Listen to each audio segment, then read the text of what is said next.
natin kanina na nanuntok ng isang babaeng Muslim na estudyante ay nasa kustodiya ng mga kapulisan dito sa Tarlac Police Provincial Office, Tarlac City Police Station.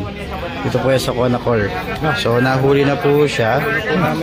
Nasa kustodiya. Nasa kustodiya na siya ng kapulisan. So syempre nandito pa rin ang mga kamag-anakan, mga kapatiran na naghahangad ng katarungan at inshallah ay maibigay naman ito agad. Mananakit diyan, makukulong. Pwede din naman nila, wala na magiging problema yan eh. Di ba yung kasalanan ng tao na yan sa bata na may naman ang kasalanan kung may makialam dyan. Wala nang dapat makialam sa inyo.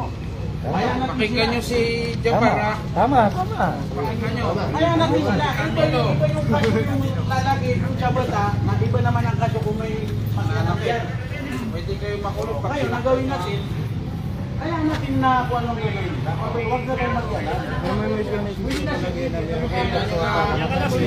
So nahuli na po. Iimbestigahan ng kaso. So salamat din sa tulong ng ating mga POSA team. Ayan. Sa Colonel Miranda. Boss namin na nag-push para ngayon po. Pasalamat tayo sa ating mga POSA team, sa ating mga kapulisan.